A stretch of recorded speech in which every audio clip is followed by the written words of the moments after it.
So good morning guys. तो चलिए start करते हैं आज की रिवीजन क्लास। बताइए नेशनल एनर्जी कंजर्वेशन डे कब मनाया जाता है? 14 दिसंबर को। और अगर पूछें किस राज्य को अभी नेशनल एनर्जी कंजर्वेशन अवार्ड मिला था? राजस्थान को। वैसे हमारे केंद्रीय ऊर्जा मंत्री कौन है? आर के सिंह। अच्छा, father of nano technology Bharat में नैनो टेक्नोलॉजी का फादर किसे कहा जाता है? CNR राव को। और आपको याद भी होगा इन्हें अभी अंतर्राष्ट्रीय एनी अवार्ड से भी सम्मानित किया गया था। अब बताओ, times athlete of the year 2021 चुना गया था सिमोन बाइल्स को। यह एथलीट है, एक्चुअली जिम्नास्ट करती हैं, ये जिम्नास्टिक हैं USA की। और times person of the year 2021 किसे चुना गया था? एलन मस्क को। अच्छा, लद्दाख का पहला FM रेडियो स्टेशन कहाँ पे लॉन्च हुआ था? लेह में, जिसका नाम था 91.1 FM स्टेशन। अरुणाचल प्रदेश का राजकीय तितली किसे घोषित किया गया? केसर ए हिंद को। और सिक्किम की राजकीय मछली बनी थी केटली। अच्छा, लद्दाख का भी राजकीय पशु कौन बना था? हिम तेंदुआ, स्नो लेपर्ड। और पक्षी बनी थी काली गर्दन वाली क्रेन। 4 रनवे वाला देश का पहला हवाई अड्डा कौन सा बना? Indira Gandhi international airport. अच्छा, गोपीनाथ बारदोलाई एयरपोर्ट कहाँ पर है? असम में है। और गोपीनाथ बारदोलाई आधुनिक असम के संस्थापक इनको कहा जाता है। अच्छा, आप मुझे बताओ, सुभाष चंद्र बोस जी की जयंती कब होती है? 23 जनवरी को। उस दिन हम पराक्रम दिवस के रूप में मनाते हैं। अब एक प्रश्न का उत्तर आपको देना है, क्या सुभाष चंद्र बोस एयरपोर्ट ये कहाँ पर है? किस F1 ड्राइवर को अभी नाइटहुड उपाधि मिली थी? F1 मतलब फार्मूला 1 ड्राइवर, लुइस हैमिल्टन को। ब्रिटेन के हैं ये, मर्सिडीज के ड्राइवर हैं। और 2022 में महिला अंडर 18 और under 19 South Asian football federation championship की मेजबानी करेगा कौन? भारत। और 2021 में South Asian football federation men's championship को जीता था भारत ने, नेपाल को हरा के, जो कि मालदीव में हुआ था। एशियन डेवलपमेंट बैंक का हेडक्वार्टर मनीला फिलीपींस में है। स्थापना होती है 1966। प्रेसिडेंट है Masatsugu Asakawa. Vice president Ashok Lavasa है। इनकी तो बुक भी आई थी अभी, जिसका नाम है an ordinary life portraits of an Indian generation. अच्छा बताओ, ease of doing business report आती थी, उसको बंद कर दिया वर्ल्ड बैंक ने। और लास्ट टाइम जो ये रिपोर्ट जारी हुई थी उसमें भारत की रैंक कितनी थी? 63। और हाँ गाइज, आपको बता दूं, अगर आप एक बैंक या SSC एस्पिरेंट्स हो तो आपके लिए है एक गोल्डन अपॉर्चुनिटी, क्योंकि अनअकैडमी लेकर के आ रहा है अल्ट्रा कॉम्बैट आप सबके लिए। तो अपनी तैयारी को मजबूत करने के लिए सबसे अच्छा तरीका है इस कॉम्बैट में भाग लेना। अब ये अल्ट्रा कॉम्बैट होने कब वाला है? तो ये 24 अप्रैल को सुबह 10 बजे होगा बैंक एस्पिरेंट्स के लिए, और दोपहर 12 बजे होगा SSC एस्पिरेंट्स के लिए। और सबसे इंटरेस्टिंग बात आपको बता दूं, इसमें पार्टिसिपेट करने वाले टॉप 3000 रैंकर्स पा सकते हैं 100% तक की स्कॉलरशिप और भी कई सारे कूल गैजेट्स जीतने का मौका। जैसे कि जो भी रैंक 1 आएगा उसे मिलेगा डेल का लैपटॉप, रैंक 2 वाले को मिलेगा सैमसंग का मोबाइल, रैंक 3 लेकर के आते हो तो आपको मिलेगा फिटबिट, और अगर आपकी रैंक 4 आती है तो 5000 का अमेजन गिफ्ट वाउचर आपको मिलेगा। रैंक 5 आती है तो 2500 रुपए का अमेजन गिफ्ट वाउचर आपको मिलेगा। बस इतना ही नहीं, भाग्यशाली विजेताओं और बस इतना ही नहीं, भाग्यशाली विजेता जीत सकते हैं 5000 रुपए तक का वाउचर भी। तो ध्यान रहे, टॉप एडुकेटर्स के द्वारा बनाए गए प्रश्नों के साथ अभ्यास करने का अवसर न चूकें। So let's crack it. सारे इंपॉर्टेंट लिंक आपको नीचे डिस्क्रिप्शन में मिल जाएंगे, और इसमें एंट्री के लिए अपना कोड क्रेक एग्जाम 10 को यूज करना मत भूलें। अभी हम बढ़ते हैं आगे। बताइए अंतर्राष्ट्रीय गिद्ध जागरूकता दिवस कब मनाते हैं? सितंबर के पहले शनिवार को।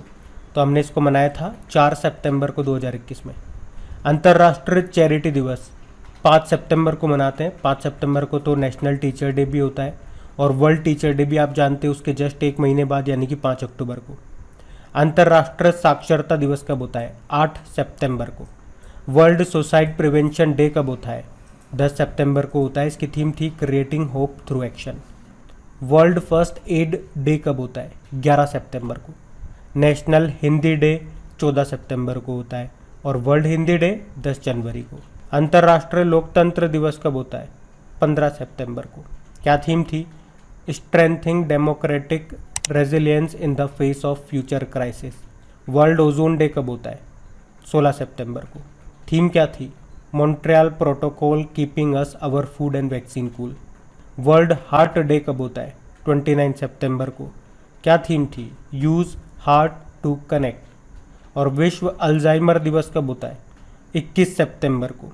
थीम थी नो डिमेंशिया नो अल्जाइमर, मनोभ्रंश को जाने अल्जाइमर को जाने। अब पुराने महीने की करंट अफेयर्स का रिवीजन करेंगे। तो बताइए तुर्कमेनिस्तान के राष्ट्रपति के रूप में किसे चुना गया? तो आंसर होगा सरदार बर्दी मुखामेदोव। तुर्कमेनिस्तान, इसकी कैपिटल अशगाबत है, करेंसी है तुर्कमेनिस्तानी मानद। विश्व जल दिवस कब मनाया गया? 22 मार्च को। थीम क्या है? Ground water making the invisible visible. और 22 तारीख से 3 लगातार महीने मैंने आपको याद करवाए हैं। एक तो 22 मार्च हो गया, एक 22 अप्रैल हो गया और एक 22 मई हो गया। 22 मार्च को आपने कहा वर्ल्ड वाटर डे, फिर 22 अप्रैल को अर्थ डे और 22 मई को बायोडाइवर्सिटी डे। फिर बताइए BNP परिबास ओपन टूर्नामेंट 2022 में महिला एकल का खिताब किसने जीता? ईगा स्विटेक ने, ये पोलैंड की है। और मेन सिंगल जीता था टेलर फ्रिट्ज ने, ये US के प्लेयर है। बताओ उत्तराखंड के मुख्यमंत्री के रूप में किसने शपथ ली? तो आंसर होगा पुष्कर सिंह धामी, 11वें नंबर के मुख्यमंत्री बने। भारत और किस देश के बीच में संयुक्त सैन्य अभ्यास लेमेतिये 2022 का आयोजन किया गया? सेशल्स। ये हुआ था मार्च के महीने में। कहाँ पे? सेशल्स में ही, जिसकी कैपिटल क्या होती है? विक्टोरिया। करेंसी है सेशल्स रुपी और प्रेसिडेंट है वावेल रामकलावन। फिर बताइए प्रित्जकर पुरस्कार 2022 जीतने वाले पहले अफ्रीकी कौन बने? तो आंसर होगा फ्रांसिस कैरे। और प्रित्जकर पुरस्कार ये किस क्षेत्र में दिया जाता है? वास्तुकला, आर्किटेक्चर के क्षेत्र में। और अगर पूछे कि पहले भारतीय कौन थे ये प्रित्जकर पुरस्कार पाने वाले, तो आंसर होगा बालकृष्ण दोषी। बताओ इंडियन सुपर लीग 2021-22 का खिताब किसने जीता? हैदराबाद फुटबॉल क्लब ने। और हारा कौन? केरला ब्लास्टर्स। किस राज्य में डोल उत्सव या डोल जात्रा त्योहार मनाया जाता है? पश्चिम बंगाल में। ये रंगों का त्योहार होता है। ये जो त्योहार है ये भगवान कृष्ण और राधा जी को समर्पित है।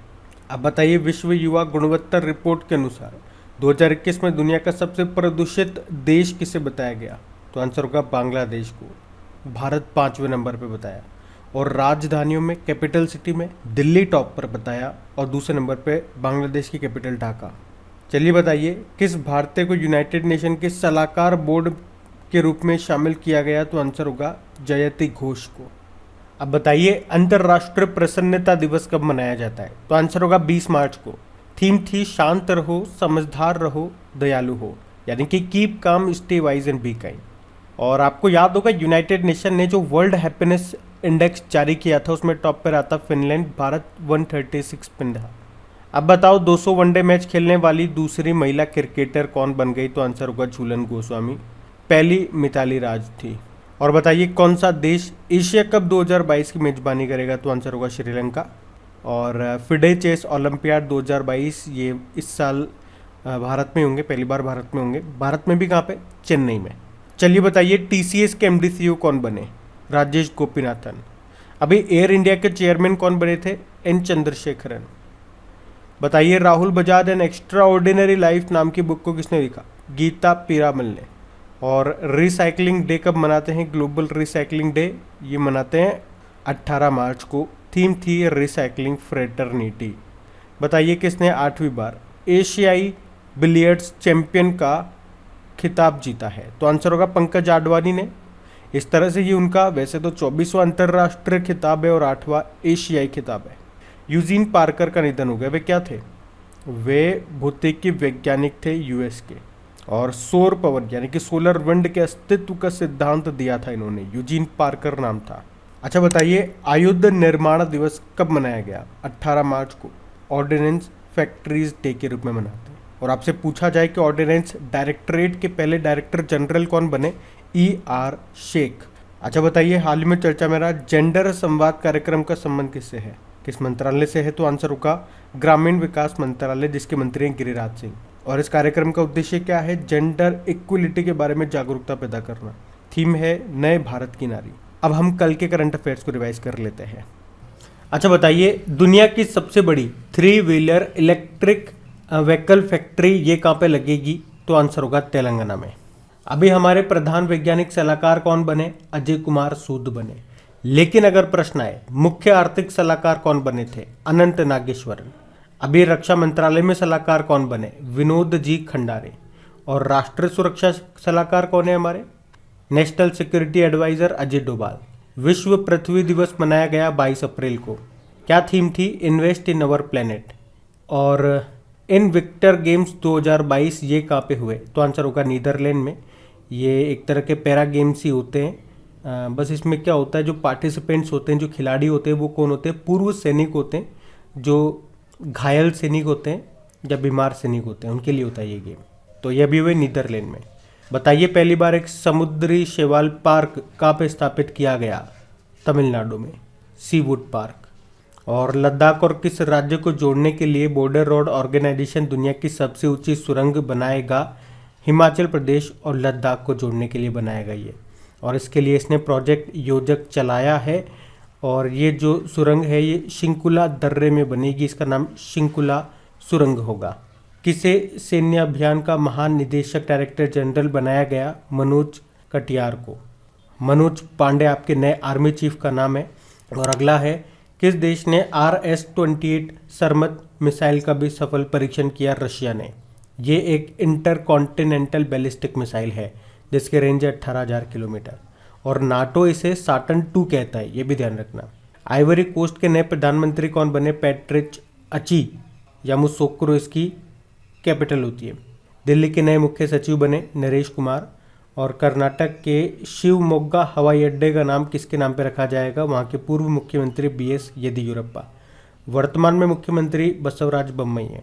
किसने फिनक्लुएशन नाम से एक पहल लॉन्च की है? तो इंडिया पोस्ट पेमेंट बैंक। और इसके MD CEO कौन है? जे वेंकटराम।